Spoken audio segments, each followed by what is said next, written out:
Mila taona fotsy, mila mianatra, mila mianatra. Marary ny tontolon'ny fampianarana eny amin'ny Université Antananarivo hoy ny fanambarana izay nataon'ireo mpianatra androany nandritra ny tafa izay nataon'izy ireo tamin'ny balao-gazety. Mahatsapa izy ireo fa toana atao ambanin-javatra ny fampianarana hatramin'izay ary mihavery asina tsikelikely izany ankehitriny. Noho izany indrindra dia miantso amin'ny famahana ny olana faran'izay aingana izy ireo alohany andraisana fanapahan-kevitra amin'ny herisona amin'ny fitokonana. Anao fivoriana zay rapitso fivoriam-be dia izay tapaka ao no atao.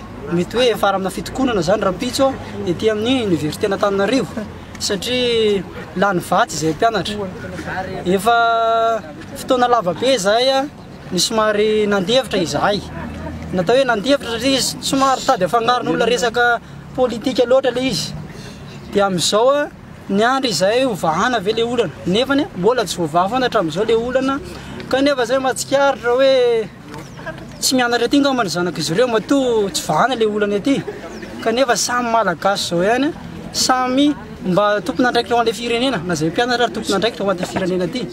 Dia zay ny ilazana eto hoe ilaza amin'ny mpianatra izahay satria niezaka ny nampifanantona ny tompona andraikitra Tsatsokatiny izahay hoe atao ambola tabatra boribory zay ngamba ny fanambarana iantsika farany.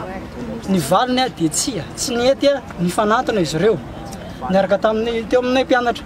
Fa efa nangataka izay hoe asina fianana latabatra boribory hitanay amin'ny mpianatra hoe inona marina zavatra misy marina eto amin'ny ty fampianarana ty. Ary manarak'izay manao fanambarana koa izay ho an'ilay tompona andraikitra Tsatsokatiny. Tsy voatery hoe ministera fampianarana ambony fa ministera piana azy dia mafisina eto hoe tompona andraikitra koa ianareo ministera fampianarana ambony anaitra ireo ministera namana izay tokony hamanty olana ty. Ary amafisina etona koa fa izahay ireo le ozatra ty firenena ty izay tanora ka tokony tsy atao ambany zavatra. Zay mahatonga anay maneho hevitra hoe marary izahay ary tsy ekenay raha hoe ny fampianarana ambony ny kitikitiana eto amin'ity firenena ty ary tsy anaiky velively ary tsy anaiky hatramin'ny farany izahay.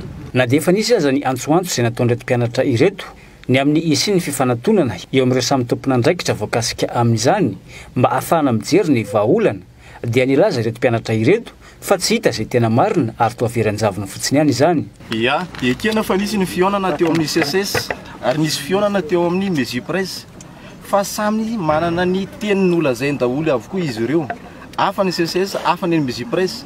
Ka izahay mpianatra efa nangataka fionana ho an'ireo tokotelo ireo fa tsy nisy le izy hatramin'izao.